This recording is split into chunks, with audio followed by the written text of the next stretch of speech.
into looking on. There we go. I'm not above that. Okay. I'm not above that. I mean, what we do. Okay, so we're live in some of the places. Live. If we can get live on Instagram. Okay. Got to hit that thing like 5 times before it ever works. Hey. Hi, I'm petting you. But I think we're live.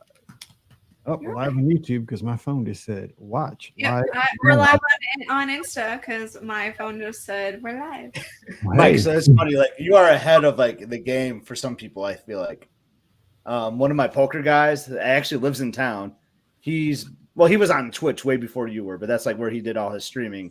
And now he's on YouTube, and now he found a way where he can do it on Instagram and all this. So like he keeps adding these like other layers. It just reminds me of you. Like, oh man, my boy Mike's been doing that for a long time. Right. Like, well, we got to know what's up. We got to bring it to our crowd. We got to bring it to our audience. Hey, shout out Simon over on Instagram. He just sent me an email about an hour ago. He wanted to say hello to everybody because it's late over there, obviously, right now. For sure. He's getting ready to go on a Norwegian cruise. He's going to do the itinerary you just did, Scotty G. Oh, get out. I know. I want to. Oh my god, I want to do that itinerary so bad again. It was so much. Oh man, he's doing it with his family. He's not even working. He's just cruising. Wow. All right, we need questions, and so if you could drop those in the comments, we'd appreciate that. Shout out Rhonda Lee. Greetings and salutations to you up in Nova Scotia. You can always count on Rhonda Lee. She's like, you can count on me drinking a Coke Zero, and you can count on Rhonda Lee being in the chat. You know what else you can count on? This guy's been around forever for the podcast, Monorail Bob. You can always count on him on a Wednesday or Friday morning to at you on Twitter, like with some comments on the podcast. I love that. That is true. Instant feedback. It feels like instant feedback. That's right. Especially if Animal Kingdom Lodge gets brought up, like that's true. We mentioned Jico. It was like, yeah, but he doesn't listen live. But he's got to be one of the first to download the episode because I wake up. He must wake up early too. I'll wake up to like all these mentions from him. I'm like, oh, okay, cool. Yes, and shout out Donna, Ricky's mom. Oh, is she there? Okay. Early happy birthday mentions. Thank you. Birthday home. Okay, so let's answer listener questions. We need questions in the chat. So we have some in the inbox, but we need some fresh ones. So let's get this going. Let me hit this here. Hit this over here. It is really nice outside, even though like I got an alert on my phone saying there's lightning within 2 miles of our house, but I'm like, it is sunny outside, so I don't know what's going on. We are very overcast today. So I'm good. So your birthday is tomorrow, Ricky? The 23rd? It's tomorrow, yeah. Okay. Yeah. You got me by a few months. That's right. 41. Yeah. I'm just a little older than you. That's a boring. 40 was kind of cool, right? Big celebration. Now it's like 41. Like, what the heck is that? That's a dumb. Well, number. I don't know. My birthday last year was not the best. So, we'll have a redo. Have a redo now. Excited about 41. Not gonna lie. Wait till you hit you'd all fall apart. Just be like Phoebe. Celebrate your 40th like a year later. Again and again. Yeah, exactly. Although in her case, she didn't know that it was her 40th. True. I love talking friends with Mike. He's like, you guys. It's so great. That's the one with Chandler. And yes, it was like he at least got that part out of it. Yes, Miss Chenandlebong. Yeah, he wore the stretchy pants to Thanksgiving, correct? No, that's Joey. Joey, yeah, I knew, but it's a show, though, right? I mean, that is the right show. Yes, yes. I've seen the meme. Okay, here we go.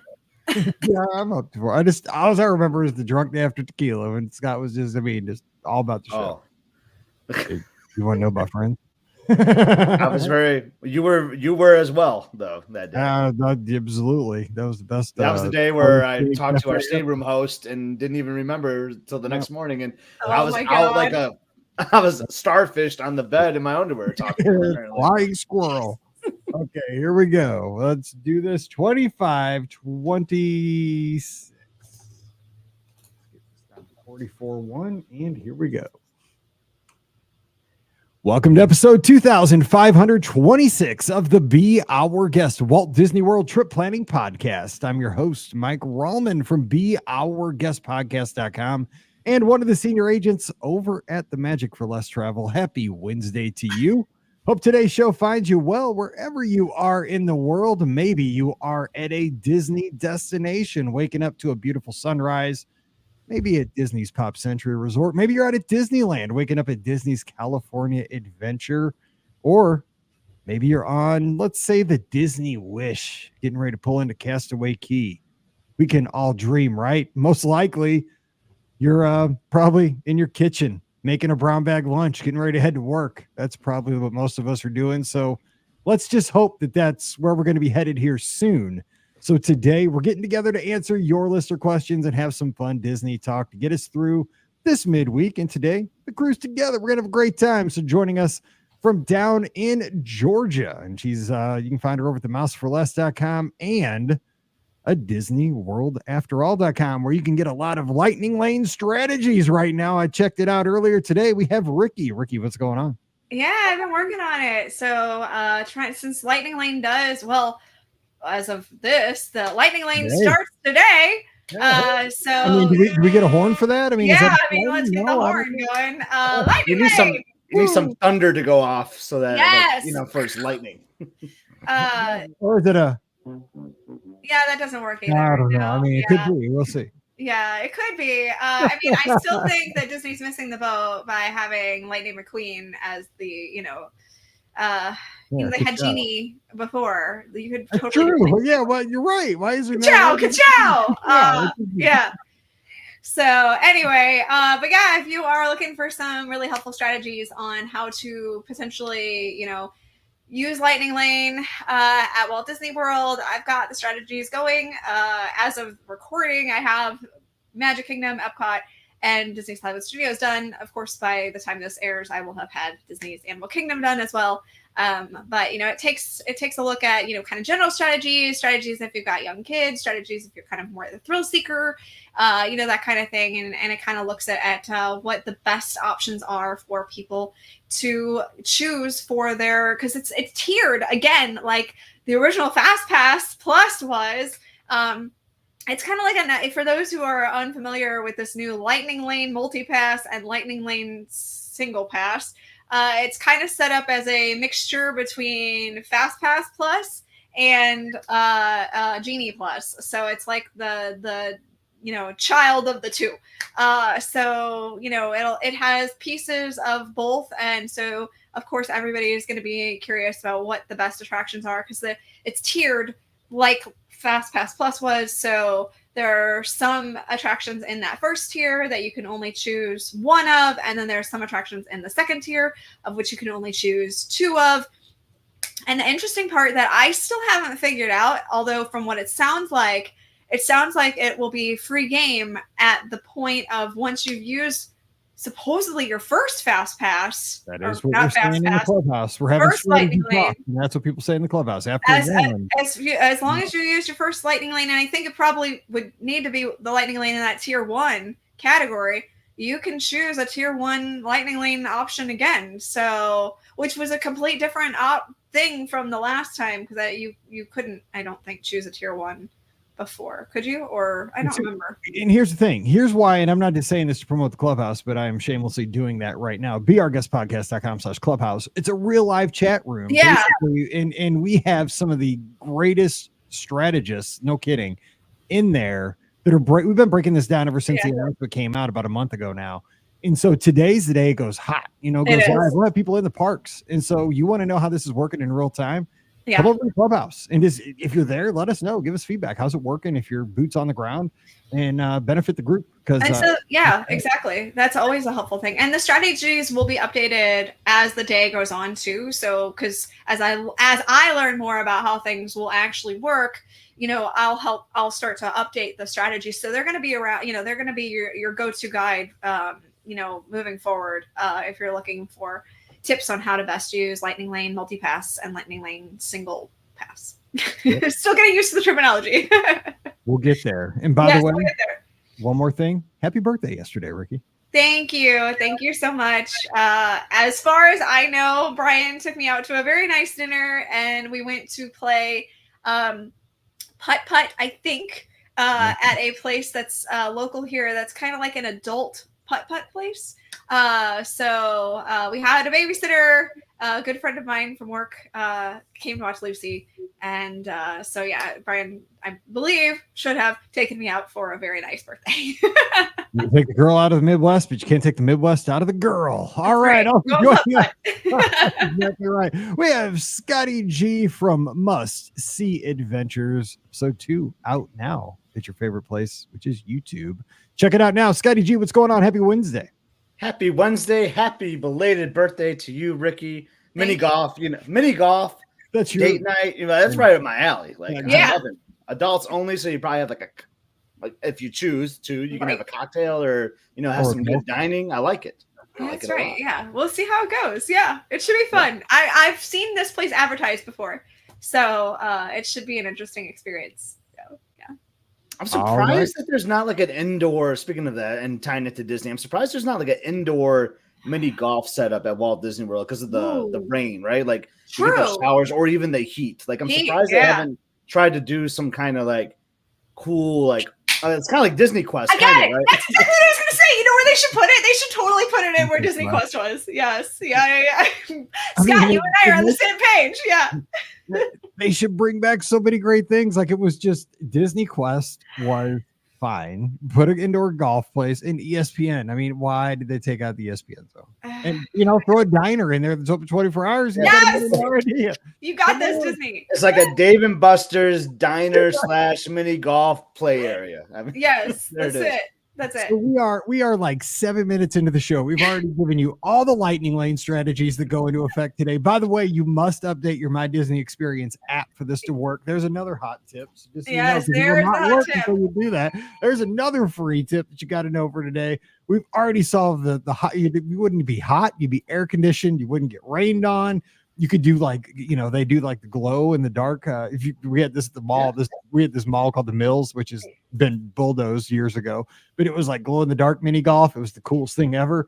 Yeah. We did the diner, that 24-hour diner. If that ever happens, I'm just parked there. Could you imagine for locals, like if they were like, oh, let's go to Disney Springs. Like we're not pass holders, but let's have a fun date night. You can have a nice meal. Then if you want to do the mini golf indoors, you can do that. And like, exactly. How many Midwesterners have moved to Florida, have retired to Florida, and that would be like their dream. It's like, oh my God, it's like Denny's and putt, boom. You get season pass. You can sell just the season pass. You get like your season pass for the indoor putt, and then like your early bird special at the diner. Absolutely. Like, dude, I'm next thing there's like a batting cage somewhere. Oh, stop! You're totally just oh my gosh. Too much. All right. First question of the day. It's why you're here. And first question is from John. He's in Cranston, Rhode Island. Says, hey, BOGP crew. My wife and I were having a discussion about our next trip to Florida. She's a huge Harry Potter fan and wants to check out Universal. We were thinking about combining our next Disney trip with a Universal one. Our last trip to Disney was 10 days. How should we add Universal to our trip? Before, spliced in the middle, or at the end? How long? My son will be 11 and my daughter will be 6. So some of the big thrill rides Universal offers might not appeal to them. Thanks for the advice, John. You guys I think this is a good question for you guys. Rikki, you are the Potterhead. I think more all three of us. What do you say you? I think that they probably should do it. I'm going to say at the beginning. I think that's just a better strategy overall. That way, because obviously they're Disney fanatics. So, to have that at the end, not saying that if, you're going to be disappointed with Universal, but I just feel like, having Universal at the end, that may not be the best strategy with everything. So I'm going to say do the Universal part first. Get the Harry Potter stuff, done. They do such a fantastic job with Harry Potter, and of course the rest of the park, both of them as well, with Islands as well as the Universal Studios Florida. They're both just fantastic. I'm super excited to check out the new DreamWorks Land, also because now my brother is, over DreamWorks Land, so he's moved on from the Wizarding World. So I'm excited to check out that land too, and that might be a great, land for the kiddos. They have just from everything I've seen there, you know, they have a lot of really cool things. They have the roller coaster. They have a lot of like water areas. So you may want to make sure you bring an extra pair of clothes or something like that, just in case. I know that when I go with Lucy, I'm going to absolutely make sure I have an extra pair of clothes. I'll tell you, there's a little parenting advice, dude. Wet diapers, they hold like 10 pounds. Yeah, exactly. So trust me, I already know that from, you know, wet diapers of something else. When they get a water bucket, like exactly. Anchor. So, you know, I think that I really feel that though, at doing the Universal part at the beginning is the best strategy overall. And I don't have a lot to say because I agree with that. I always say save what you like the best for the backside, you know, like so you have something to look forward to, whether it's like a signature meal at the end of the trip, a tour, do your cruise at the end. If that's what you look forward to the most, that's what I would do. Scott, what do you think? So I've actually done this before, and I would say this is like against what I normally say because I like not packing and moving resorts, but I do it in the middle. Oh, there you go. Because you'll have some Disney, then you go to Universal, then you go to Disney again, and then when you're at Universal, you'll find out why Walt Disney World is so much superior than Universal. You're bookend by it. But in all seriousness, I think that's a cool way to do it because you're going to be excited. You go to Disney World, it's familiar with you. Then you can drive over and do a couple nights at Universal, or maybe even you stay at your resort at Disney because that's what I did. But I know the resorts are super cool at especially and if you stay at one of the top tier resorts, you get express pass included with your your reservation, and that's like absolutely the best way to go. I mean, hands down, 100%. If you're gonna do Universal, you 100% want to do one of those top tier resorts. You want to stay on property there. You want to do because I mean, having express pass is just a huge godsend, and the best part is you get it for all the days. So even if you stayed one night at a Universal resort, you get it for the night you're staying as well as the day after. So that part's huge. So I'm a huge proponent of staying on property at Universal, especially those top tier hotels. You don't get it with the lower tier ones. Only that top echelon is where you get the express pass. But you don't get it with Cabana Bay, but don't sleep on Cabana Bay. No, Cabana Bay is very nice. I'm not gonna lie. Yeah, it's like Pop Century, but it's a little bit. It's like overloaded. It's got a bowling alley in it. It's got it's got a nice little lazy river. It does. Cabana Bay. It's like it's got VO5 and zest in the showers. Like it's so cute. Like it is cute. If it doesn't get the express pass, you can buy that. I mean, that's true. You can buy it, and It's not cheap. It's not cheap, but it's cool. All right, next question. Over on Instagram, and it looks like it's from Renee Does Disney. I might be late to the game on this, but I just listened to your Eastern Caribbean cruise podcast. We'll be on that same cruise in August doing the zip lines. Would you recommend that excursion? Okay, so we just got back from that, obviously, and yes, I mean, we had a great time. Of course, it was myself, my wife. We're both 50 or so, and again, check my wife here. In my life. But it took my daughter who's 16 and my niece who's 15. And my wife and I had done a ziplining tour on our honeymoon back in 2006 in Jamaica. And we had a blast on that thing. And so we had always told our girls that we did this. We had all the pictures and showed them and stuff. And they're like, oh, we want to zip line sometime in the rainforest. And they're like, we never had taken them. So we had the opportunity on this one. It was one of the excursions in Tortola, and it was a 3-hour excursion. So you just basically sign up for it through Disney Cruise Line.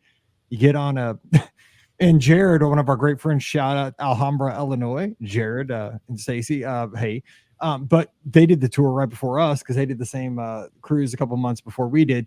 You get on this like minibus with your tour group, and they have to take you to the top of the island in Tortola, right? So you do this like curvy road. You're going up basically kind of like a mountain. It's not really too big. I mean, it seemed big. And, the driver's kind of, my wife's kind of a backseat driver when I drive. And I told her, you have no room to talk when we get home because this guy was getting us there no matter what it took. And there was 3 times I was praying for the engine in this Jeep. It got us there. We got there. A couple times he shifted gears. I was like, I don't know if there is another gear in this thing. He had to turn the air conditioning off a couple times, go up some steep hills. We made it though. Let's just say I'm here. We made it to the top. We got the zip line. I will tell you what, though, when you get to the top, the people who ran the zip line, they were just great people. They were so kind to us. They gave you all the safety gear, you got a helmet, you got all the, riggings and stuff like that. Nobody fell off. Nobody zipped into the jungle. Nobody went flying. I mean, and the thing is, it's beautiful. You're at the top of this island of Tortola and you look right down onto the ships. You look right down onto the pier and you can get some amazing pictures. Scott, I was thinking of you because, you have the vlog. Many people had the GoPros on top of their heads, and had like hand straps, like wrist straps. They had no restrictions on what you did with that stuff. I mean, it was Tortola. I just used my iPhone to take some pictures and it didn't work out great. I was worried I was going to drop it. I had like a thing around my neck, but I would recommend if you have like a GoPro or something like that, take it. Cause I mean, the views were it's so green and the trees and the water is so blue and you can see your ship. Yeah, it's totally worth it. I mean, it was only like $150 a person and we got like 3.5 hours and we loved it. It's pretty strenuous though. I mean, you're climbing some ladders, you're going through the woods and all that good stuff. But I mean, if you're ready to rock, I mean, you get some great pictures and I mean, memories forever. It was fun. Sounds great. Sign me up. Sounds awesome. Totally. Yeah, it was totally fun. What Jared say here? Say your prayers before hopping on that bus. Yeah, I mean, I'm not even Catholic. I was given the sign of the cross for the bus a couple of times. I was like, whatever it takes, man. Because I think I was like, oh my, because I drive a stick. I was like, that is not how you drive a stick. I was like, can we order a clutch? I don't know how quick it's gonna get out here, but anyway. Yeah, and you were talking about the GoPro, just like real quick. Speaking of Jared, I'm pretty sure he took his action cam up there. So I'm waiting, Jared. I'm waiting to see some video on your vlog. It's the journey on some of that video because like Mike, your photo was sweet, like because you could just see the ship right down there. Like, you were just saying that, like I mean, it's just like I didn't live there. I wasn't experiencing it like there. I was experiencing it through your photos, and it just looked amazing to me just there. Like so. I can't imagine what it's like to be there doing that. So it was cool. They had like a little landing where you could before and after you could just stand there. But I mean, you could also see it from like the last platform. You had to climb it because you're like at the top, but then they're like, okay, here's this ladder that's like 30 more feet up. Because my wife was the first one out of us four, and like, okay, climb the ladder. My wife's like, what? But you're on like a they you got a safety line, right? So you're not gonna if you fall, you're not gonna go anywhere. I mean, it's gonna hurt.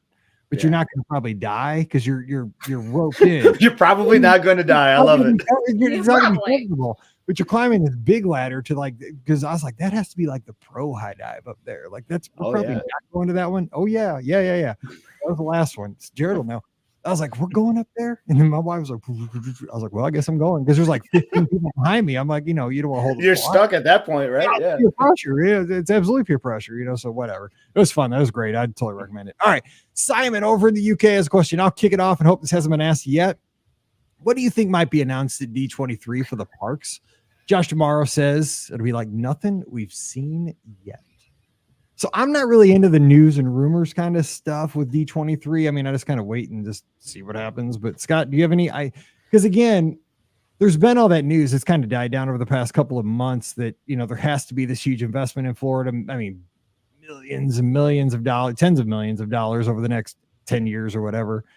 But what do you think is realistic that could be announced for Walt Disney World? And by the way, real quick though, before that, how cool is that Ichabod Crane thing over? See, I like little. Have you seen that little Ichabod Crane thing above the ye old Christmas shop? Yes, give me a little like that. It's just like a little Ichabod Crane that like walks through one of the windows in Liberty. Yeah, it's like a projection, and they've added it to the top, and it's something I don't need like a so simple. Yeah. I love the fact that we're excited about them adding IP to the park. But it's just one of those things where it's like it's little IP. It's little sense. IP. Yeah, nobody even knows it is. Anyway, I didn't mean to cut you off there, but I just thought about that because I saw that and I'm like, just do stuff like that, just little touches that are like most people won't even notice it, but like if you do, it's awesome. Anyways, what do you think, Scott? What's gonna be announced? Yeah, I used to be so much like heavily involved in rumors, right? I would just be on message boards all day, like reading all the rumors, and that's fun to do. So anyone that's doing that, like, I love it. You're my people. I love that you do that. I just struggle to find the time anymore to like really be like reading the rumors. I just want the facts, like when they're announced. You know what I mean? DisneyWorldAfterAll.com. There we go. Plug in Rikki there. Yeah, exactly. I love it. You're going to be a busy person on that I'm going to be extremely busy on and it's at night too. So I'm like, all right, babe, enjoy not seeing me till like 1 a.m. that night because it's going to be nuts. Yeah. And Mike, I don't think we really talked because we try not to talk about rumors a lot here too. But how about that poster though? Before I say my thought, like I love the poster that they had, like the Horizons, which is gets people fired up too, right? Why did you have to use the word Horizons like on this announcement poster, right? Because everyone's like, oh, I want Horizons back. But I've been saying this a lot, not to sound like a broken record, but I really.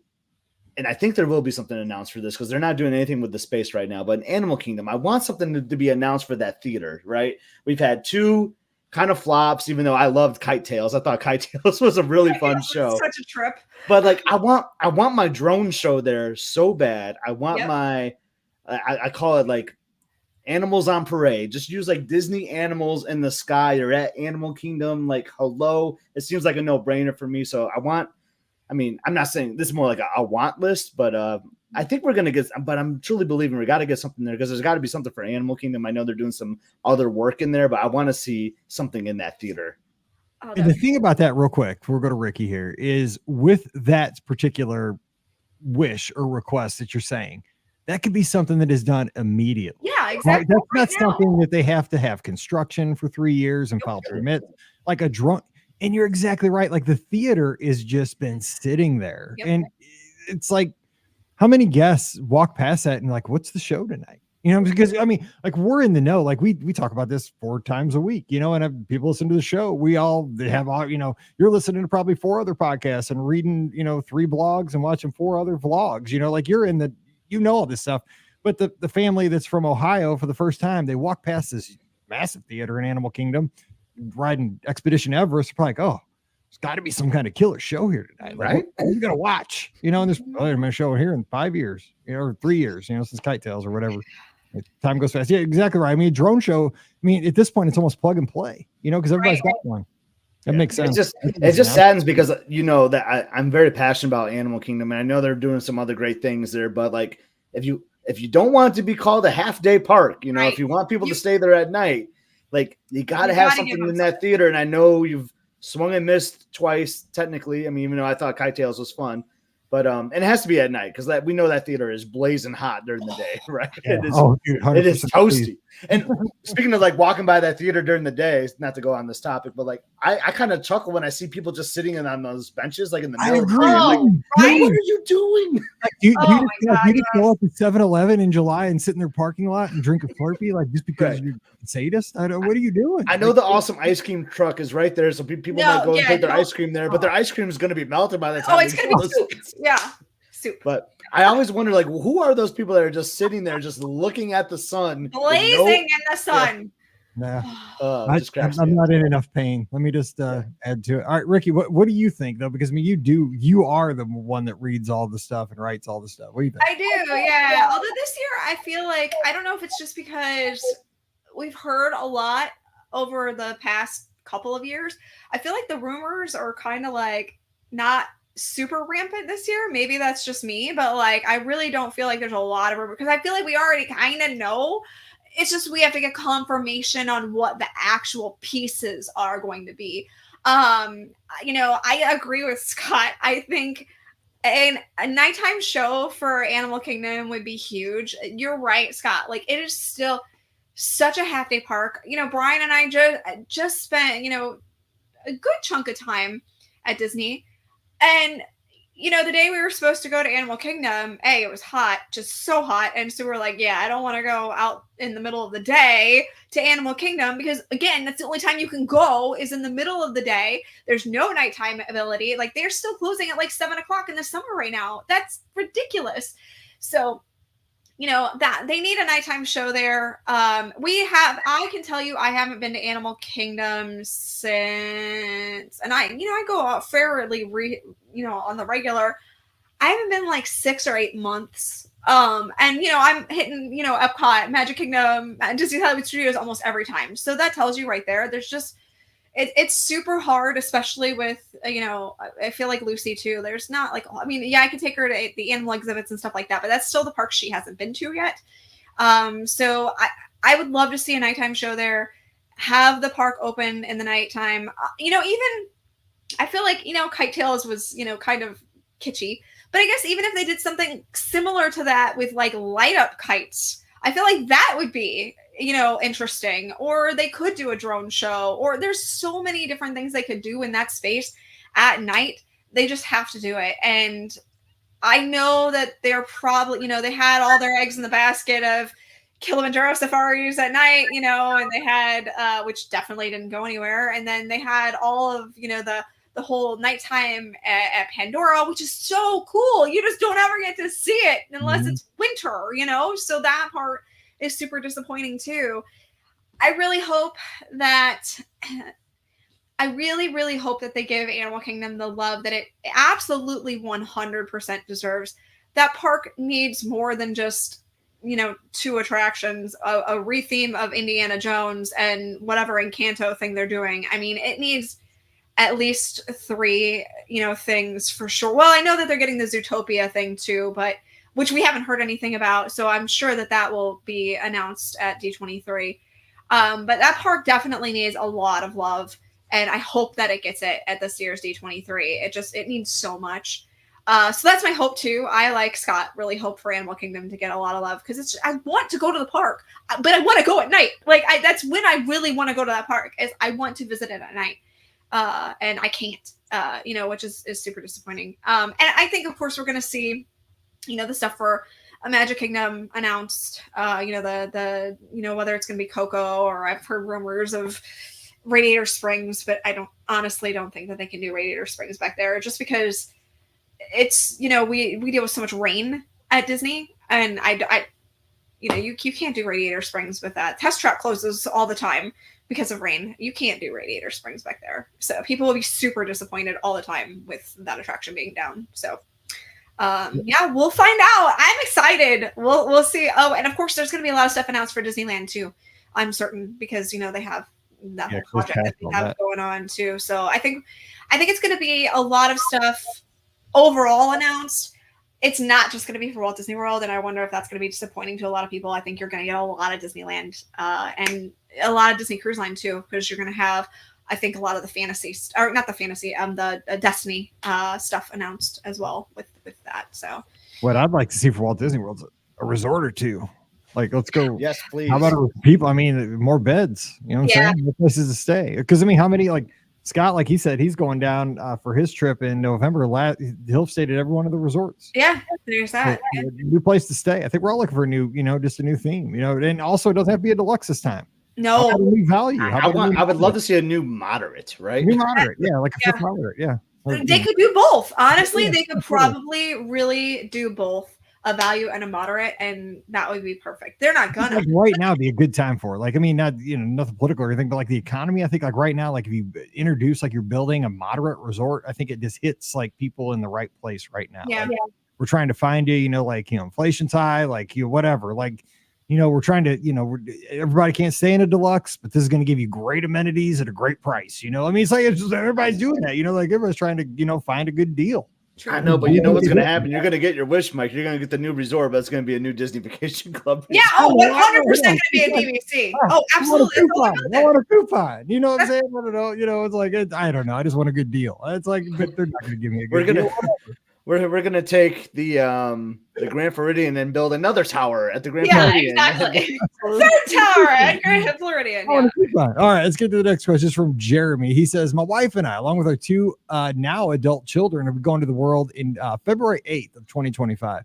We're only going to have one day to visit the parks, and he wants to do a park hopping challenge." He says, "What would be considered a challenging day of park hopping? We want to visit all 4 parks. Is it feasible to do 4 attractions in each park, along with 2 counter service meals for the day? So a total of 16 attractions and 2 counter service meals. Thanks in advance. Would love to hear your strategy." So 16 attractions and 2 counter. Yeah, I totally think that's, especially with 4. I just don't know. What 4 attractions are you doing in Animal Kingdom that we're just talking about? Yeah, that was what I was gonna ask. What 4 attractions are you doing in Animal Kingdom? Yeah. Then you go to the studios, the 4 attractions, unless you can count shows, right? Which I would count a show as an attraction, but trying to go to Hollywood Studios after you go to Animal Kingdom, because you normally start at Animal Kingdom because they're open first. Right. And those wait times for those rides are so long because everything's like an e-ticket almost. Absolutely. Think about this though. So I do Safari, Everest, because you could hit Everest pretty quick, especially if maybe I'll do a single rider. Yeah. If you wanted. So do Safari, Everest, maybe do Navi River Journey. You're still going to have to wait a little bit. Yeah. For sure. I'd do Tough to Be a Bug. Tough to Be a Bug. That's exactly what I was thinking. Yeah. And then I would walk one of the animal trails. Or walk the animal trail. Yeah. Or you could do like a dinosaur or triceratops spin. I mean, dinosaur gets really long lines too, though. That's true. It does. But if you're there early, because the strategy is you got a rope drop, right? I mean, you got to be there way early. Yeah. So I think you can do like a dinosaur or something else in there too, for sure. Yeah. My hang up is when you get to the studios. Yeah, I agree with you on that because, when working on the Lightning Lane strategy, so many of those attractions are just heavy hitters. I mean, you got even the ones that are not like tier 1 attractions are still tier 1 attractions. You've got Rock and Roller Coaster, you've got Tower of Terror, you've got Slinky Dog, you got Millennium Falcon. Rock and Roller Coaster, you could single rider. So you got to be creative if you're trying to do a challenge. Yeah. I always find that Star Tours you can find it with a semi low weight a lot of times because I'll usually ride Star Tours because it has a 5-minute wait most of the time when I'm there. So I find that makes me hurl. Yeah. No, it makes me hurl. It makes me. But I think it can be done though. I just think you got to be selective on your attractions. Don't think you're going to do Rise, Slinky Dog, and Tower of Terror as 3 or 4. You know what I mean? No.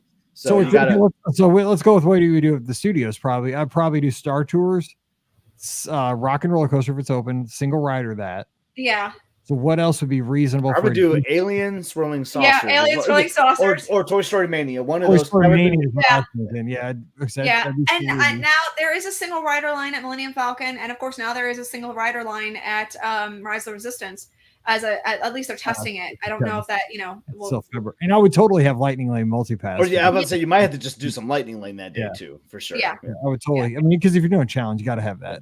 I would probably have my counter service. I love the counter service at Animal Kingdom so much too, though. I do it at your second park and your last park. So I'd probably do my counter service somewhere at the studio. You'd go to ABC Commissary. That's what I was thinking too. I would just skyline over to the Riviera, do my counter service outside of the. That's true. I don't know if that's against Jeremy's rules or not. If it has to be in the park or not. But that could be like on your way to Epcot. You're on the Skyliner and. I just did ABC Commissary for lunch, and man, I'm telling you, that place was packed. I even mobile ordered, and it took forever. So ABC Commissary is like the hot-button place. It was hard. No, it was super busy. I mean, I'm saying we got about that place. I know, right? Yeah. So I feel like we got to quick finish it out though. So you have your lunch, ABC or Riviera, then you go to Epcot. You got to do Spaceship Earth, right? Oh yeah, for sure. Spaceship Earth. Living with the land. Totally living with the land. Figment and the Seas with Nemo and Friends. So I would try to get a boarding group for Guardians, honestly. And true. You want to do something cool. Yeah, I mean the timing's hard there, but I'll just say they're kind of lenient with Guardians a little bit on that. Yeah, you can't go late for those. But the trick is do you want to go in the back of the park? Because World Showcase is Epcot to me, so I know this is a challenge. You want to get all the stuff done, but I kind of want to go in the World Showcase. So maybe I would do Grand Fiesta Tour or Frozen as one of my attractions. I agree. I say for the challenge sake, you have to do something in World Showcase. But you might be coming in from that way if you do the Skyliner, right? You might actually be coming from that Skyliner. Yeah, hit Grand Fiesta Tour on the way in. That's right. Yeah. I like that. Yeah. Or what if you had if you had a lightning lane for a Ratatouille? I see. I like that. I like that strategy a lot. That's a great, but you would have to have a lightning lane. You have to have lightning lane for that. By that time of the day, you're talking probably 90 minutes. Yeah, exactly. What about Soarin'? You could do Soarin'. Soarin' would be reasonable. Yeah. Yeah, Soarin' has always been reasonable lately. Like 30 minutes or less. Yeah, usually. Soarin'. Yeah, you could do you might be able to buy the time for Ratatouille at this point because you could probably do Soarin' in 30 or less. Probably Living with the Land, maybe 15 or 20. Yeah. Spaceship Earth, later in the day, probably walk on. 10 I love how we have plotted the order of parks, but I feel like this is the correct answer. If you're doing 4 parks in one day. Yes. And then you're in the front of the park, monorail over to the Magic Kingdom. Over the Magic Kingdom. Exactly. Yeah, exactly. And then money in the bank, do whatever you want. Just do it. That's exactly what I was saying, Mike. Just do whatever you want. Whatever you want at that point. Yeah. But you got to have your counter service meal still. That's money in the bank. Do whatever you want. Yeah. Cosmic Rays. I don't know. The Columbia Harbor House or You could do corn dog nuggets at Casey's. Yeah. I mean, I'd actually probably grab another meal at Epcot and then maybe get an ice cream bar or something at Magic Kingdom. I like that. This question. Jeremy, I want to join. Can I join? Yeah, exactly. February 8th, I'm going to book a plane ticket, man. I want to be part of the family and do that. That's fun. All right. So we have a last question. We're going to sneak this one in. So here we go. It's from Francois. And he says, good afternoon, BOGP crew. It's been a while since I've emailed you, so we missed this one a little bit back. So we're getting to it. Let's see. I have a fun question for you guys. Always want to take a moment to say a genuine thank you. I've been working in public safety for over 22 years. I have worked in almost all avenues of public safety, EMT, paramedic/firefighter, state police, and currently work for a local law enforcement agency. Lately, I've been having a hard time staying motivated at work and feel like the calls that I've been dealing with are becoming more frequent and more intense. It's easy to let those calls get to you and let the years of public safety get to you and affect your mental well-being. I've always loved Disney and have used Disney as my escape for my daily work life. Life sometimes get in the way and I'm not able to get to Disney nearly as often as I would like. I recently had to cancel a trip in May due to an ongoing family issue. I've been following your show for the last 7 years, and your show have come to think of you all as friends. Lately, your show has become a real blessing to me. I've started running again, and I listen to your podcast while on my runs. It gives me a genuine escape, and the positive energy that can sometimes be lacking in my daily work life. I know that you keep saying that you just talk Disney, but to me, it's more. It's a mental escape to me where I can shut my work brain off for an hour or two and just listen to you guys talk about my favorite place in the world. It gives me genuine happiness and sometimes helps me recharge and get my battery listening to all of you. So for that, I would like to say thank you. Your podcast and your positive energy each week is a genuine gift for me. That was very, very, very nice. Very well said. That's very nice. Francois out there he's the one that when you're in your worst moment, he's there saving us. So to you and your colleagues, we thank you because Absolutely. I know that you have you're always out there when I can imagine the stuff that you have to deal with. As a teacher, that wasn't even I know we have to deal with stuff, but I mean, you guys see it 10 times worse than that. So please, thank you. That was very, very kind. And I don't know what to say. Thank you so much. Now he says, now that I got the mushy stuff out of the way, I'd like to propose another round of Start, Bench, or Trade Disney Edition. Question 1, Start, Bench, or Trade, best barbecue in the parks. See, okay, here we go. We're going to do this kind of quickly. You got Flame Tree Barbecue, Regal Eagle, or Roundup Rodeo Barbecue. Start, Bench, or Trade, Rikki. We're just going quick because we got 3 rounds. So wait, I have to pick one to start, one to bench, and one to trade? Yep. Okay.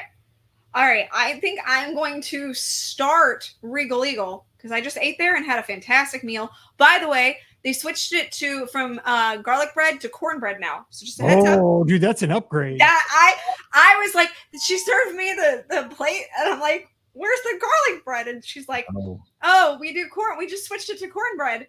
And I said, she's like, we still have the garlic bread if you want that instead. And I'm like, no, cornbread's fine. I was just expecting garlic bread. Garlic bread, yes. So, yes. Okay. So I'm going to start Regal Eagle. I am going to bench Flame Tree. Oh. I know. I'm sorry. Yeah. I'm going to bench Flame Tree. It's good. I like Flame Tree. Yeah. And then I'm going to trade the Rodeo Roundup. Yeah. You know what? I'm going the exact same way. I am going to start Regal Eagle because I am a patriotic American and cornbread has me sold. I just want there with the cornbread. Yes. I am going to bench Flame Tree because it's a good player. It is. I got to have it available. It's not in yet, but it's got to be there when I need it. Yeah. And then Roundup Rodeo. I haven't been there yet. I got to make an ADR for they you. Changed you're high maintenance. They changed the offerings, and I'm disappointed in that fact. I went before they changed the offerings, and it was good. And now I got to try it again because they changed the offerings on me. I'm like, you guys suck. Easy. If kids are listening, if you still had the big pencil, I'd let you in, but you don't. See ya. Okay, Scott, go. We got to go. What do you got? Flame Tree is my starter. Bench is Regal. Rodeo is my trade. There we go. All right. We're all in trading rodeo. We are. Great. That's kind of sad. I mean, not that I wouldn't go there. It is I haven't been there. Okay, question Flame 2. Flame Tree is the OG, though. Just to put my 2 cents in real quick. Just be real quick. Flame Tree is the OG. You got the stunning views. I think the food is better there, too, than Regal, so got to go with that. That is true. And, I mean, the smell is like, I'm like that old Bugs Bunny cartoon. Like when you're seeing we're in Animal Kingdom, like my little toes, like, Just pulls And me they in. fixed the bird issue there too, which is Did they? I was wondering about that because those birds were aggressive. they have like those Yep. boundaries that like keep them out, basically. So That's good. All right, here we go. This one's Start Bench or Trade. You can bring back one extinct attraction / Disney benefit. Number 1, Osborne Lights. Number 2, paper fast passes. Or number 3, Magical Express. Start Bench or Trade, Scotty G. starting Osborne Lights because I absolutely love those. And it could possibly mean that they bring a wine and dine night race back. Oh man, you're like stretching it. There you go. Yeah, I'm stretching it, but that would be step 1 to bringing back the night race was to have Osborne Lights.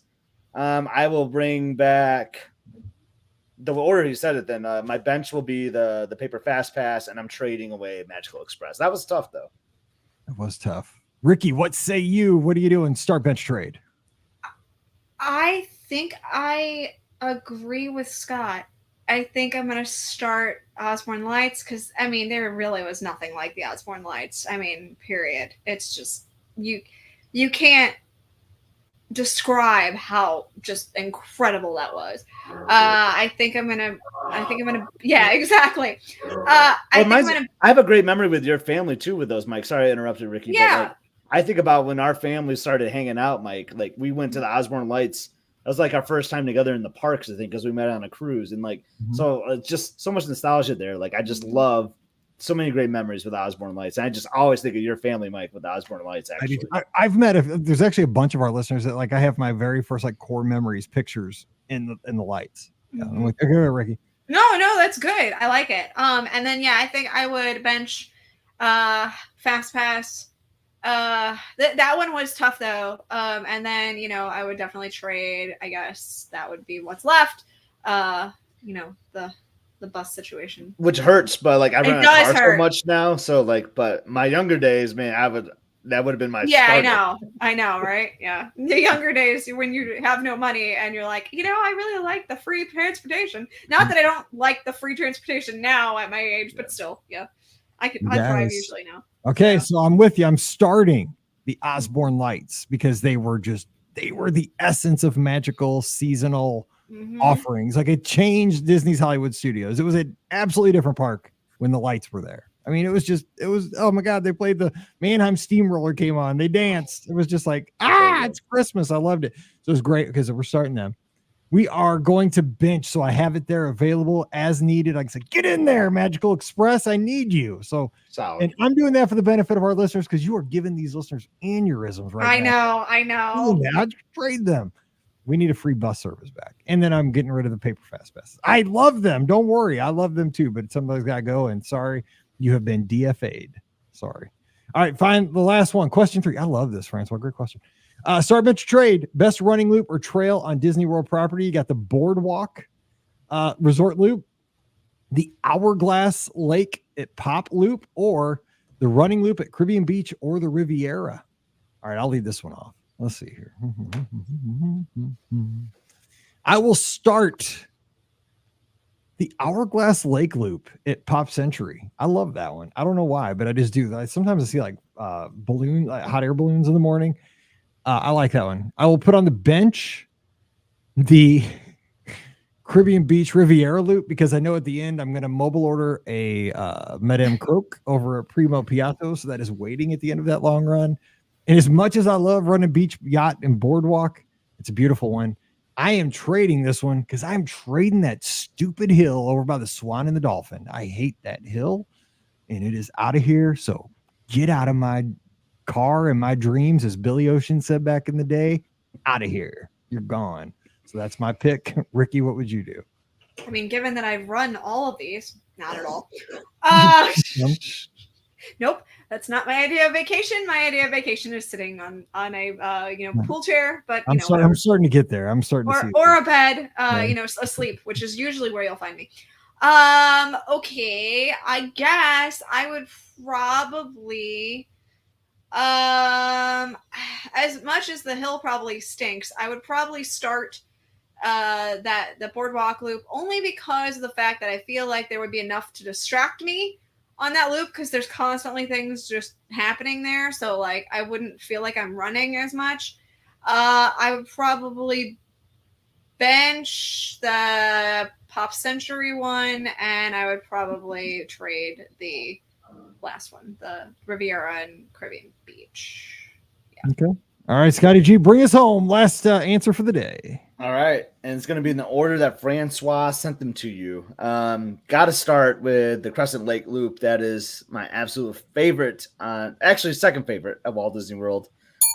He did not list my favorite one, so I can't choose that one. And it reminds me of that marathon, that half marathon we did, Mike. You, me, and Paige in the rain. Some of the other lizards out there running. Like, I'm tying it back to memories, but every time I run that, I get goosebumps because I think about that day. It was pretty awesome. Real quick, what was the song that was playing the most on that background loop? Like when I hear this song, it takes me right there.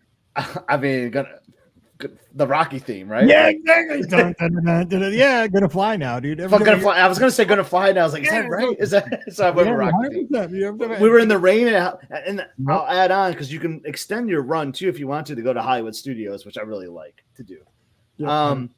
I'm going to bench Hourglass Lake. I mean, it's solid loop. I love that. I love reading the signs, like with the years, and then I like to turn around halfway through so that I can read the years on the other side. So you're not reading the same thing the whole time, even though we have them all memorized. And I'm going to trade Caribbean Beach Riviera. Not a bad loop by any means. Don't recommend this, but that was my only training run that I had for this last Goofy season. I ran it on New Year's Eve. I did a 10K. I'm like, yep, all right, I'm ready for Goofy. Not recommended, but I do love that loop though. It's a really good one. All right. My favorite is the Contemporary. See, I love that Mickey Jogger guy, man. He's just like that one. And nobody knows about that one, really. Nobody ever talks about it. So there you go. All right, wait, that's Frank. Actually, Francois goes by Frank. So Frank, thank you again for the very kind words. And that was a great email. Send more. We love those. Bring the more of those. That was so much fun for us. So we like those. So we'll be looking at my inbox next week. Hopefully we'll get another one. All right, that's going to do it for today. We're going to be back on Friday. Now, listen, Friday, the Olympic opening ceremony takes place in Paris, France, where Scotty G just was. So we are going to bring you the Olympics Walt Disney World style. You're going to have to come back to find out what we mean by that. Is it real? Is it events that we bring to your thoughts that maybe you're going to do on your next vacation? You have to come back and find out, but it is going to be Walt Disney World Olympics coming your way on Friday. Don't forget our show brought to you by the Magic for Less Travel. We'd love to help you plan your next Disney getaway, whether it's to Walt Disney World, Disneyland, or Disney Cruise Line. The best part, no cost to you in concierge level services every time. Check out all the details today over at themagicforless.com. Please also use our Amazon affiliate link, beourguestpodcast.com/Amazon. That really helps us out. And thank you so very much to our Patreon supporters. You guys make all these shows possible. It's just $5 a month, and you'll get a bonus show every week. It's called Mike in the Midwest. So come on over. We'd love to have your support. Patreon.com/BeOurGuestPodcast. Give Scott a follow on the social media at EpScott, EPSCOT. Rikki is at Rikki Nibs, RIKKINIBS. I'm at BeOurGuest Mike, Instagram, Twitter, and Threads. And of course, catch us all in the Clubhouse. It's beourguestpodcast.com/Clubhouse. Over 1,000 listeners hanging out there all the time, talking Disney, talking life, sharing videos, pictures, all kinds of stuff, memes all the time. And we just have a blast. So come on over there and hang with us. It's like our cheers. We have a great time over there. We'll have the live show this Sunday night, 7 o'clock Eastern, 6 o'clock Central. We open up the phone lines, take your calls, and turn the show over to you. So we'll be checking you out there. Facebook, Instagram, Twitter, Twitch, and YouTube. I think I got them all. We're everywhere. All right. So until Friday, we are going to cut you loose and see you again in about 48 hours. So until we talk, for Rikki and Scott, I'm Mike. Stay safe, stay healthy, and we'll see you real soon. Wow, Mike, there's a lot of people watching right now. I love it. Thanks, everybody. Hey, we're going to do this next one's going to be fun. I promise you. Let me say Whoa. I just saw that. Holy cow. It's been that's like amazing. Climbing the whole time, too. It is climbing. Are we being spammed? I love it. That's Yeah. amazing. I love that to see those numbers. We're having fun. We're having fun today. Dun, dun, dun, dun, dun, dun, dun, dun, dun, dun, Connor dun, Stallions is dun, going to do a Netflix documentary. Of course he is. Got to make that money, right? No, dude, you got to strike when the iron's hot. Got to strike when the iron's hot. All right, saved and close. And Here we go. 2528. We're gonna make this up on the fly, and it's gonna be fun. And it's not gonna be I'm fun. gonna probably be like on the funny side, if that's okay. Like No, that's exactly the point. Yeah, that's okay. what I'm All right, thinking. that's Totally what I'm thinking. But we got to mention like the marathon, because I mean that's kind of like maybe I'll go with that to start off, and then we'll just totally go off the rails. Because I might be making up some events, but no, that's exactly what I think we should do. That's the whole point. Yeah, because it'll be way more fun than that. Yeah, that's what I was thinking. All right, yeah. So yeah, I'll go with the marathon, then we'll just go from there with other stuff. That's how it'll go. Okay, here we go. Welcome to episode 2528 of the Be Our Guest Walt Disney World Trip Planning Podcast. I'm your host, Mike Rahman from BeOurGuestPodcast.com and one of the senior agents over at the Magic for Less Travel. Happy Friday to you. Give yourself a pat on the back. You made it through another week. Can you believe it? I know. These weeks nowadays feel like months. They feel like years, but we've made it. Man, I'm telling you, man, it's just, it's kind of crazy. But hey, the good news is we have fun here. That's the great thing about podcasts. We just block everything else out. We're talking about our favorite things. And today it might get a little silly because we're talking about the good stuff in life. We're talking about Disney. We're going to tie in a little bit of the Olympics, which kick off tonight, which I am a huge fan of the Olympics. If you listen to Mike in the Midwest, last Sunday, I did a show about how really, when I was growing up, one of my dreams was to make an Olympic team. I really, really wanted to do that. And I gave a lot of effort into speed skating for that. Didn't make it, but I'm glad I gave it a shot. And every time the Olympics come on, I get super excited. Like, I mean, in the winter, I decide, oh my gosh, I need to be a curler. Like, I mean, I have a broom.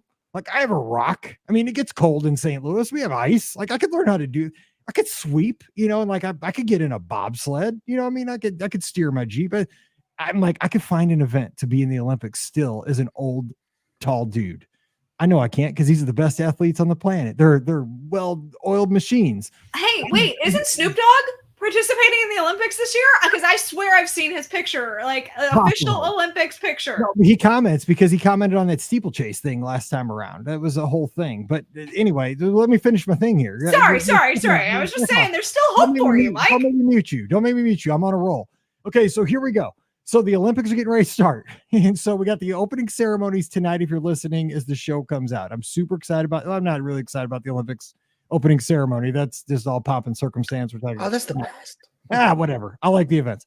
But here we go. So I always want to say, like, I want to do an event. But here's the thing. You as a listener are probably as finely tuned to be a Walt Disney World Olympic style athlete more than you know. So stay tuned, because watch, you're going to be able to tell your kids, your significant other, your friends and family, like, I could get the gold medal in this event. Now on your next trip, dude, spring this event on your family and be like, look, this morning you didn't know, but today's the 400 meter, blah, blah, blah. And we're going to give you an event, and you're going to be able to lay it down on your family. And especially if you have like a teenage daughter, dude, throw it down. We're going to be ready. So where can you find the Olympics at Walt Disney World? That's what we're doing today. My friends joining me, we have Rikki, who is so eager to see Snoop Dizzle on the Olympic coverage this evening, I guess. I don't know if I know that LeBron James is carrying the flag. Maybe Snoop will be right there beside him. I haven't heard, but possibly. So she's from DisneyWorldAfterAll.com and TheMouseForLess.com. Rikki, the spirit of the world coming together for pure athletic endeavors happening right now. What's up, Rikki? It is. So just to go back on what I was talking about before, fun fact, I actually have purchased Snoop Dogg's cereal before. So just throwing that out there. He makes a cereal. He makes many different kinds of cereal. I wear Skechers. I mean, there you go. I mean, his shoe. So, you know, but no, this is actually Snoop Dogg cereal. Like, it's literally. What are they called? Like Snoopy-O's or something? No, I have the cinnamon toast crunch ones downstairs, but they're called something else. That yeah, I would not put anything that Snoop Dogg puts out before I go live on the air. I'm just saying, like, I give myself a few hours to just be before I would ever do anything like that. But that's just here nor there. Go ahead. Yeah. So anyway, I do have some downstairs. Not gonna lie. But anyway, yeah. So excited about the Olympics, and you know, we'll see how it goes this year. You know, I don't watch a lot of it, but you know, I like to catch up on it. So yeah. So are we gonna have like a Bob Costas Snoop Dogg booth tonight, like for NBC or something? Bob Costas does the. I don't think he's done the. Gumble? I mean, who is it? I don't know who does it anymore. It's Mike Tirico. Yeah, it's Mike Tirico. Yeah, but I think didn't you send me this, or Wade or someone, that Bob Costas is gonna like try to do it like remote, potentially, like he's gonna be in the States trying to like, and then we agreed, Mike, like that's not a good way to do it. I don't think. No. And that's our friend Scotty G, by the way, from Must See Adventures. Check that out on YouTube. We're getting into the beginning of his trip over in Europe. Speaking of Europe, because you wrapped it up in Paris. We'll get there probably in a few months with the vlog. But what's up, Scotty G? I hope by the time this episode airs, happy Friday, by the way, everybody. We should be boarding our cruise. We should have episode 3 out by now. So see us as we board our ship, give a stateroom tour, talk, just like kind of tour the ship a little bit. And yeah, it should be a fun episode. We talk about the storage in our stateroom, most importantly. All right. Hey, dude, we're getting old, dude. We're worried about storage in our stateroom. I know, right? We're talking about like Skechers shoes and storage in our staterooms. Man. But remember, we were on this ship for 14 days, so storage was a very thing that we were concerned about going into it. So will we be pleased? Will we be disappointed? Will there be enough space? Well, tune in and find out. Well, too, and I remember because again, you were posting live from your cruise, which I really appreciated because you're live, letting us see the whole thing. And like when you busted out like the full-on suit, I was like, dude, Scotty G packed a full-on suit and he's there for 14 days, like 19-day trip. I was like, Pam. He was worried about like he was going to have to throw his clothes away because he didn't know how he's going to take all this stuff, and like have room for everything to carry it all. I'm like, Scotty G busted out the full-on suit. I'm like, props. I'm like, I don't know how it's going to work out. I got to see what's happening. Now you know why I was worried about throwing away stuff. And did I throw away stuff too? We might talk about that on one of the episodes. Oh man, that was the conversation we had at dinner that night when you posted that picture. I was like, look, he's got on a suit. I was like, I'm not even taking on a suit. We're just going a week. I'm just taking a shirt. Anyway. So let me ask you this right off the bat, though. Summer games. Rikki, what's your favorite event at the summer games? I think it would have to be gymnastics. I do like swimming too. But when you have the goat of Simone Biles, she's pretty darn entertaining to watch. So I'm going to go with gymnastics. But this year we have breakdancing. So who knows? That may be my new favorite. No, I got to catch my flight real quick. Yeah, that's what it is. I mean, I'm a child of the 80s. I can pop and lock. I'm just saying. You're just not going to get up off the floor, but it's fine. Did you know that Scotty G and I are we're the double squad representing? Well, have you not seen our picture from over? I think it was at the Dolphin. That was our Dolphin, yeah. Shot. Exactly. I'll put that out. That'd be the cover photo for the show. Scotty G, what's your favorite event in the Summer Games? I will say I have to go with the swimming. I think it's just so intense. Like I just love it. It always seems to come down to the wire, It's just like I'm on the edge of my seat when I watch swimming, like relays, individuals, like it's all really fun to me. But I'll say my favorite thing was like I love the dream team back in the day, man. When the NBA, when you could have professionals like play on the Olympics, like I just love that dream team was one of my favorite memories of the Summer Games for sure. I'm a little worried about them this time because we're recording obviously a little bit ahead, and they almost dropped a game to South Sudan the other day. I know. So, I'm just saying that's what I'm saying. There's nothing like that dream team. That is the greatest basketball team of all time that was ever assembled. And they had our Pistons coach Chuck Daly leading the way as the coach. Loved it. Yeah, that was not fair. I mean, that was just like, talk about a superpower. That was even worse. It was Jordan, Bird, Magic Johnson, and then randomly Christian Laettner was on the team. And that was the one, because I think he was still in college or he just came out of college. Yeah, he should not have been on the team. And Christian Laettner. What the heck? Why are you here? Anyway, so today we're going to talk about where we find Olympic spirit at Walt Disney World. And of course, the legitimate place where you can find the Olympic spirit. We're going to kind of make up some events you might want to do for fun. But really, if you want to capture the Olympic spirit, is it Run Disney weekends. And the best one is to run the full marathon in January, because the whole Olympics, if you don't know the history of the Olympics, which I guarantee you probably do. I actually taught this to my elementary students every year, or every 4 years when the Olympics came around. I do a big unit on this, but it's the marathon, right? It's that race that started in, I guess, Greece. They ran to I can't remember. It's been so long, but they ran to marathon, right? And so you ran the 26.2 miles, and that was, it was a contest between young men that did it. And, that was how it was. And so, you could go to Run Disney, you could sign up. I mean, not now, you could do it for next time around and run 26.2 miles. And hey, for the rest of your life, you're a marathoner. And it's a cool thing to say that you did that. And it really is. I mean, crossing the finish line, whether it's 5, 10, half marathon, full marathon, whatever it is, it gives you that accomplishment, and you get a medal at Disney, which I always say is kind of like the coolest souvenir because it's something you can't necessarily buy. Like I can go and buy ears, I can go and buy a t-shirt, I can go and buy, like I love this little truck thing that I got on the cruise, the popcorn bucket from Toy Story. I love that thing. But every one of my medals that I've gotten at a Run Disney race has a story behind it. Like I had to earn it because I had to, train for it. And then I had to get up early that morning and run the race. And I remember the weather conditions and something that happened on the course during the event. So you have to earn it. So, it's kind of spirit of the games, and you get to compete. You're not really competing against people, but you're out there in the kind of fellowship of competition. So that's what I say. Find it in Run Disney weekend. Now let's get fun. All right. So Scotty G, you said you had some good ones. So where could you find a spirit of the Olympics at Walt Disney World? Well, we're going to start off with the Toy Story shot put. So if you know anything about the shot put, you got to like throw this like heavy thing, and like it takes a lot of arm muscle. Your arm feels extended and it hurts. Well, that's how you feel when you play Toy Story Mania, right? So we're going to have a contest where who can get the highest scores, but you got to be working it, right? It's going to be competitive, and it's going to be a preliminary round. So like everyone will have their families. They go up there, you pick 2 family members that you want to, participate, and then you cut them out after the preliminaries, and then it's head-to-head battle. And so it's the Toy Story shot put. How do you guys think you're going to be? Would your family nominate you to be one of the members representing?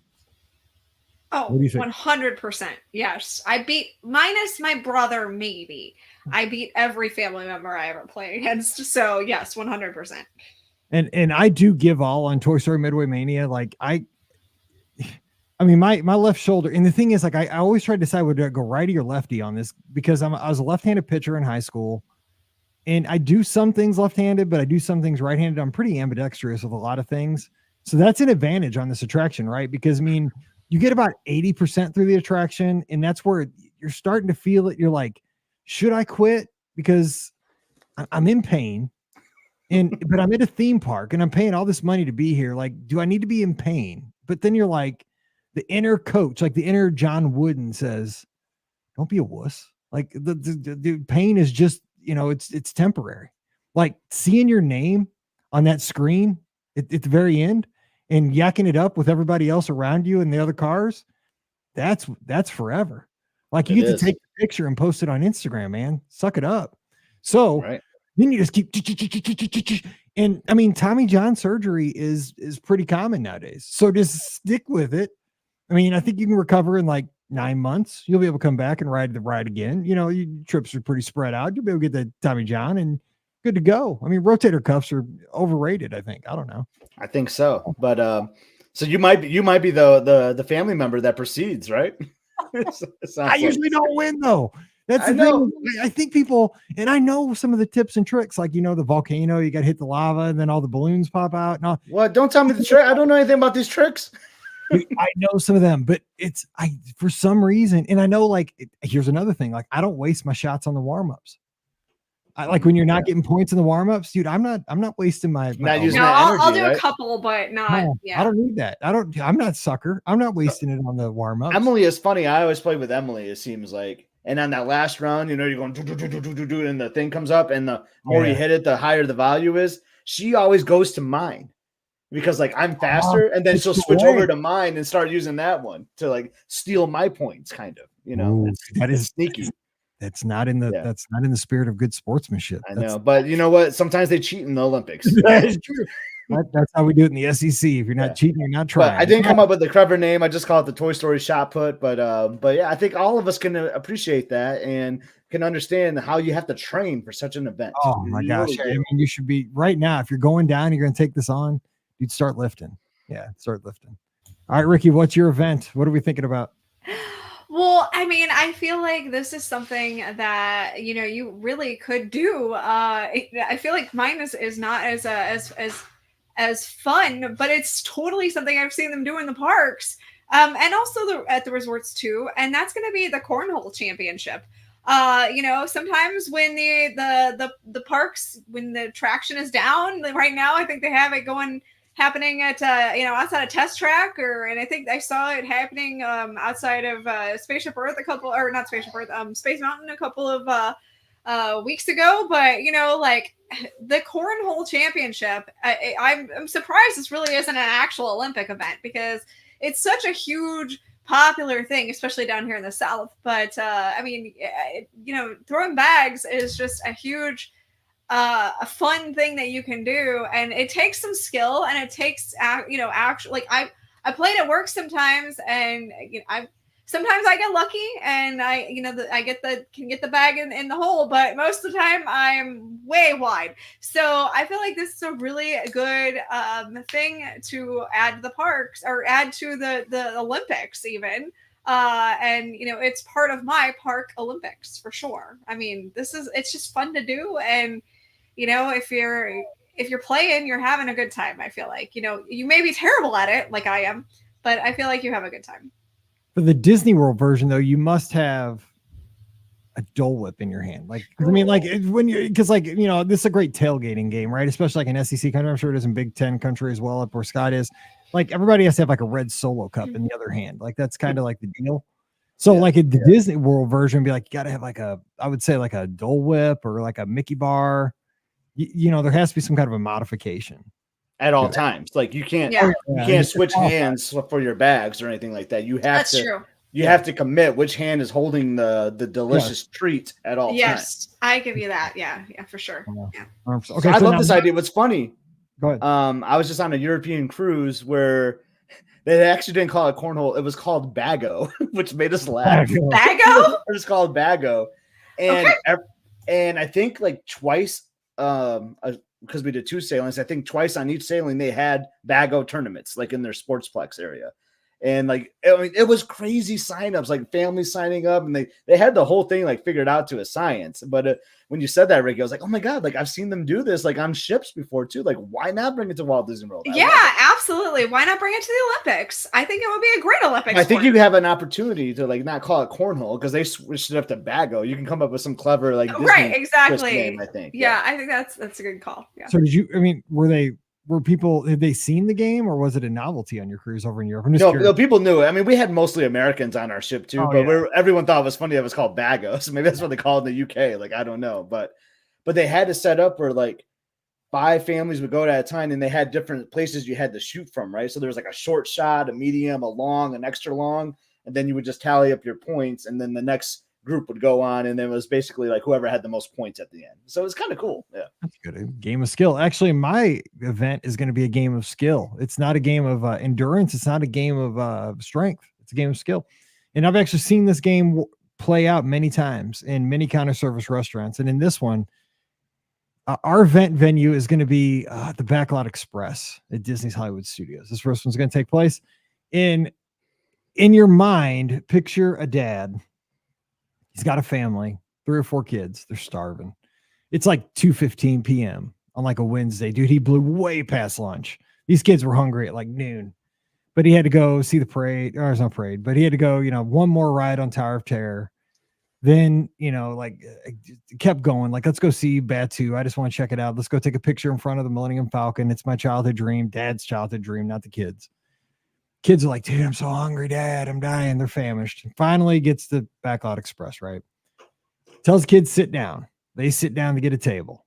He orders all the food by himself. He's up there, he's got all the chicken nuggets. He's got the burgers. He's got all the foods, right? They give you the Uncrustables. He's got oranges full on oranges that are spheres, like on the tray. He's got like 3 trays, dude. He's by himself. The kids are all like on the other. You know how far Backlot Express is. They decided to sit outside. Like they're almost in the Indiana Jones show. That's how far away they are. Dad's got 3 trays. 3rd tray, they decided to put 5 Cokes, fountain Cokes on that sucker. So now Dad is doing the Olympic challenge. It's like synchronized swimming, but he's got to figure out how to get these 3 trays through a summertime crowd, and all of a sudden a Brazilian tour group rolls through. Sorry, Mike. Oh yeah, man. Dude, I've seen it. I've seen this. This guy should get a medal. I mean, you have got to be somebody that's got 7 years of waiting experience to get this food and drink to your family without the kids totally losing it on you. I mean, it's like a cartoon. So whatever it takes for him to get it back there, you know what, Dad, just leave the one tray, take 2, go back, or just, it's 2024. Text the oldest kid, help me out, bro. I need help because all the food's here. I'm gonna spill the Cokes. The orange is gonna roll off. It's gonna end up down the way. Something bad's I'm gonna lose the Uncrustable. It's gonna be a mess. But that is an Olympic style event. I mean, it takes just so much like problem solving. It takes agility. It takes just determination to get it there. And the kids, I mean, that's just totally forget that. That's just like all the variables that could go wrong 100%. So I don't even know what you call it. I just call it a big mess. But I've seen it. I love it. Times. That's I love it. That you win the Olympics. That's good. Like, That's good. I can almost see this because like I'm taking the twist on swimming.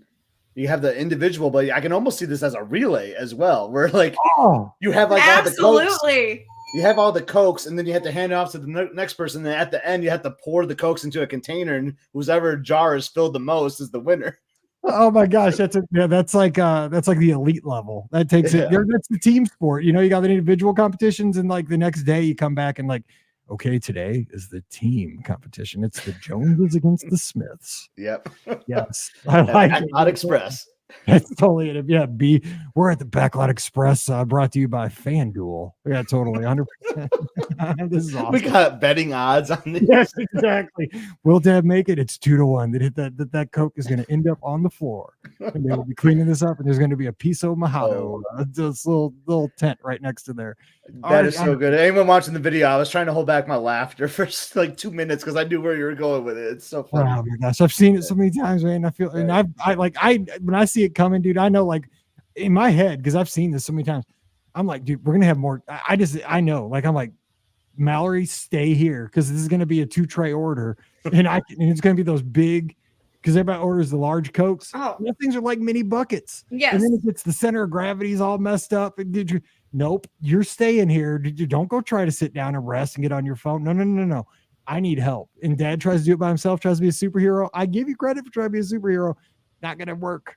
Okay, go ahead, Scott. What's another event? I don't know how I can top that one. No, I don't think any of us can. That's just, And it was kind of like restaurant related, but I'm just going to go with it because I had to order the way I wrote them. But this one isn't going to be as exciting, but it's the Crystal Palace Ice Cream Dash. So I own the gold medal for this already, where I've created the largest ice cream soft serve dish at Crystal Palace and consumed all of it.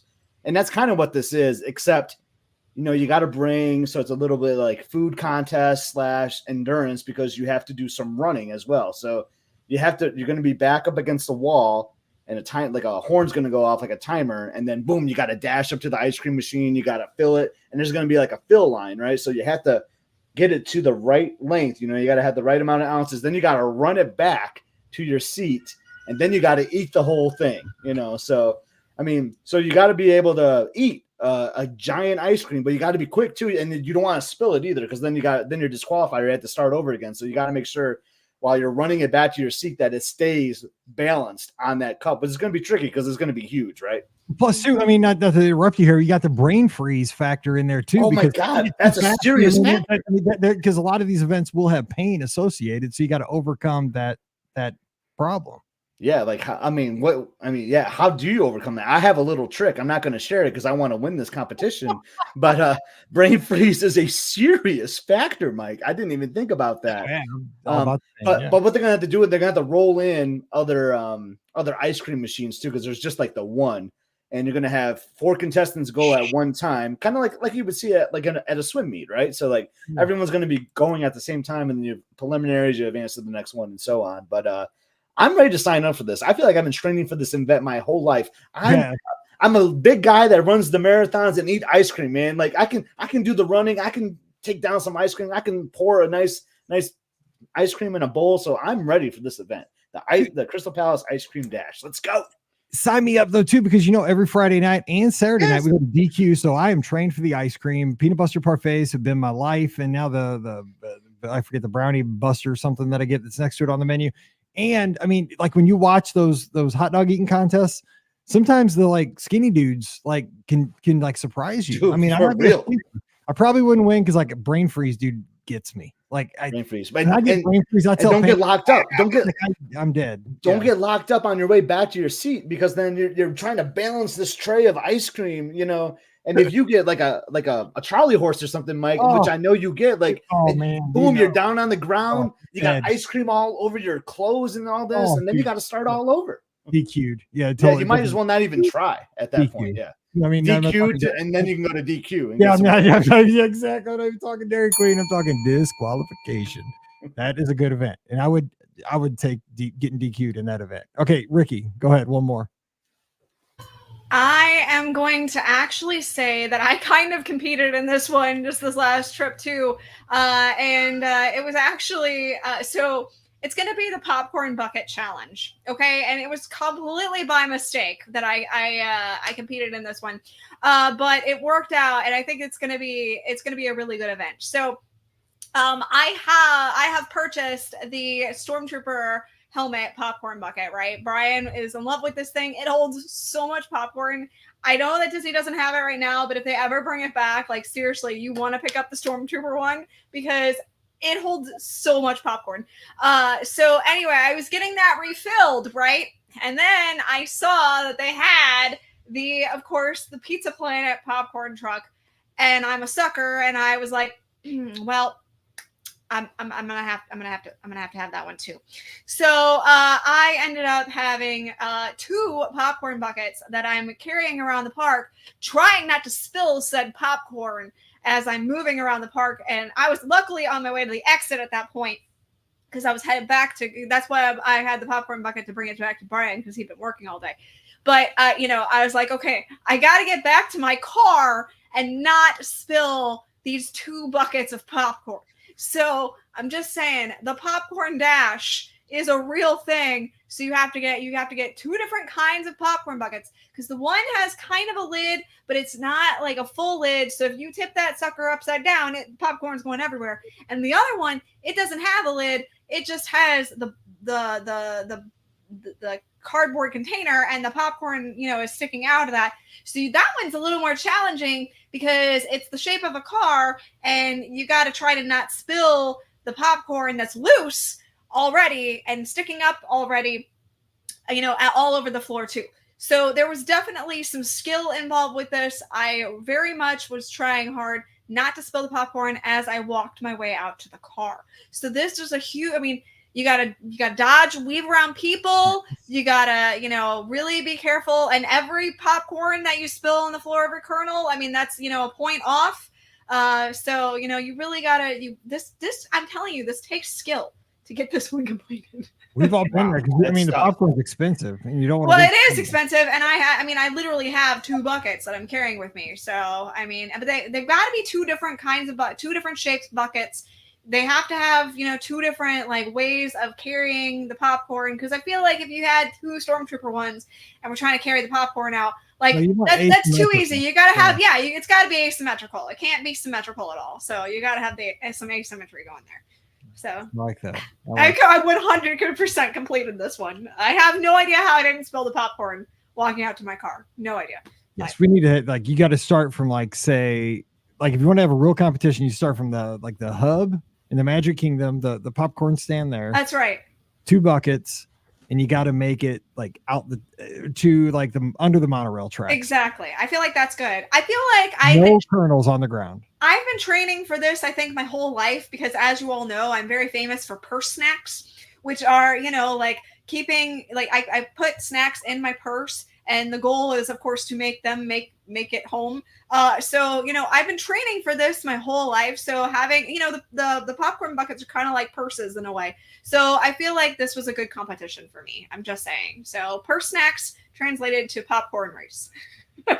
I love these. And I'm going to make this the last one, because what we're going to do is Sunday night, we're going to carry this over. Well, do you have another one, Scott? I kind of wanted to do one more. Okay, we'll do one more round. Okay, here's mine. This is going to be my last one, because I'm going to save mine for Sunday night, my other one. But here's my last one. And I call this the Chariots of Fire. Oh no, is that our bus challenge? Oh yeah. Okay. So picture this, and we've all been there. Now this one venues vary from place to place. This one happens at Disney's Pop Century Resort. Okay. So you're staying in the 50s, right? You're walking through you're walking through the main area, going through everything pop. Everybody's kind of checking out. You waffing the waffles as you go through. Ooh, those smell good. You're getting ready to go, we're going to go to Animal Kingdom because it's the furthest down bus corral from the 50s. You're walking through everything pop, checking out the shadow boxes, kind of strolling through. Everything's going. It's a great morning, dude. You're going to make rope drop. It's like 7:15. You're like, yeah. You're just like, yeah. Everything's happy. So you get out there, you turn that corner, you come through those doors, you're outside, you're hearing Disco Inferno or something playing on the radio, and your 6-year-old daughter there is like, there's a bus in that corral down there. Is that the Animal Kingdom corral that has the bus? And there's people getting on it. And so you're like, I'm the dad, so I got it from the dad perspective. Oh, I think that is our bus. And this also goes to the elite level at a theme park at closing. So this is amateur hour in the mornings at your resort. Okay. This is like rookie level. This is almost like, I don't know, like qualifications for the Olympics. It's elite level at the Magic Kingdom at 11:30. If you've been at that park all day since rope drop and you're with your family and everybody is just losing it at this point, that's taking it to the next. I'm just taking it to the easy level. So you see it and you're like, all of a sudden the music comes on in your head.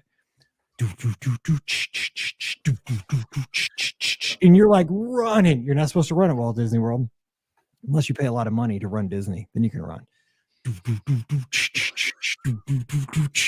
But then you forget, like, you have a stroller, you have a popcorn bucket around your neck. You've already just lost that $15 popcorn Rikki was talking about, man. It's gone. You're Hansel and Gretel in it right now because you can see where you've been all the way back to that shadow box back in everything pop. You're there because you've just left $15 worth of popcorn behind you because you're trying to make this bus. And the whole thing is, here's the tip. You tell the fastest kid in your family, get up there and just tell that bus driver, my parents are coming, and just hold the bus. And that's the dirtiest trick in the book. But have we all tried to do it a time or two? Absolutely, we have. That's why you have kids. Yeah, that's exactly it. But should you be qualified? Should you get like that you've used a banned substance from the Olympics for doing that dirty trick? Absolutely. You should get like how the Russian team always gets banned for doping. You should get, if you do that trick, and I do it too, you should be banned from Disney for that. But I mean, we get desperate. That Chariots of Fire music comes on. That bus, like you hear the bus driver, he's like, vroom, vroom, vroom, vroom. He's like rubbing it like he's getting ready to peel out of here. And I'm going to have to wait 37 minutes for the next bus. And I'm going to not get on that first safari. And that lion's going to roar and I'm not going to be there. Like, all these thoughts are going through your head in like 7 microseconds. It's wild. So I'm just saying that is one of the events. It's the Chariots of Fire. Oh my gosh, is that my bus getting ready to pull out of the corral challenge? And it has happened. And it will happen on your next trip. And just know it's an Olympic event at Walt Disney World. Yes. All right, you got one more. Go ahead. Sorry. Yeah, I know you wanted to end it. I was like, I kind of had I think it's a funny one. We'll see if it's funny or not. I'll see your guys' reaction. So this event takes place just about every day, multiple times at different locations, believe it or not. But we're going to up it up a level. So this is a kids event that happens. Oh, by the way, this is a swimming/diving event. I like it. Yes, that's good. Yeah, good. Great summer event. Yeah, it's a great summer event. So this happens every day at a Disney pool, at the main pool. But we're going to call this event the Crescent Lake Critters Dive. Okay, so if you ever been at poolside, when they roll out the cart, you'll see they'll have like a little group of kids, kind of like near like a shallow end, where the host will throw all these little critters into the pool, and then the kids go crazy. They gotta find all the critters, and whoever finds the most or finds the special one, gets this prize or whatever. And it's fun. It's fun to watch them having a good time. Sometimes the parents are helping, but I've always thought like they need an adult version of this critters game. So that's what's going to happen. So I know like young kids can be in the Olympics. You see like 14-year-old gymnasts and things like that, but this is an 18 and over event. And the reason it's called the Crescent Lake Critters Dive because it has to be at Stormalong Bay because it is a giant pool and it goes deep and it goes shallow. You got all these different like levels. There's a current to it too. And there's a current too. So So everyone's going to be lined up. Whoever is doing it, like maybe like 10 contestants at one time, maybe 15 because it's such a big pool. But you know, the Olympic Committee, they're going to do the critter drop. You know, it's going to be all over the pool, and boom, you go, and you're going to have all these adults diving, splashing, going deep, going shallow, going in the current, doing whatever they got to do. Maybe they go on the flying jib. Maybe there's a couple critters made their way over into the slide, but it's going to be the critter dive, and you got to find the most critters in that period of time. But wait a second. I'm open to the committee for more rulings. Let's go. Well, I got an idea. What if instead of critters for this adult version, we're not throwing in critters, we're throwing in things like Disney gift cards. Oh, we're throwing in like drink coupons. Yeah. And you get to keep what you find. Yes. Absolutely. It's like that's going to be all out war. You get like a dinner to yachtsmen. Dude. Yeah. I mean, because let's be real. The Olympics are no longer about amateurism. It's about professionalism. Dude, the ultimate, though, is you get to stay at Cinderella Castle. Oh, dude. Yes. I just upped it. But you don't know what it is, right? You don't know what it is. No. You have no idea. You just grab whatever the object is, and then it's like in a waterproof envelope or whatever. Yes, I don't know how it is, but or maybe it has a number, and then at the end, like you go to the prize counter and you find out, number 16 is the state of Cinderella's Castle. That's awesome. Exactly. But sorry, kiddos, we're gonna make this an adult-only game. Like adults just going crazy for these things. I think it'd just be a hoot, man. I think it'd just be hilarious. Why does this just turn into like a Big Brother head of house? No, it totally did. Yeah. Oh my god. Totally did. Totally just became a head of household competition. Like a power veto is up for grabs. That's totally okay. Ricky, got one more. I do have one more. All right, this kind of goes with yours. It's the end of the night dash is what I'm doing, but it's not for a bus. All right, you got 10 minutes. The park is closing in 10 minutes. You're in Tomorrowland, and you want to go all the way to Frontierland so you can get on Big Thunder Mountain before the park closes. All right, so you are not running because you can't run in the park, but you are speed walking as fast as you can to get all the way from Tomorrowland. And I'm talking about the furthest point in Tomorrowland. Yep. And you can't go around the other way. Well, I guess you could. I guess you got two choices. You could really go either way and see who wins first. Because they're both probably about the same distance. But in my version of this game, you have to go all the way through Frontierland, all the way across the bridge in Liberty Square, all the way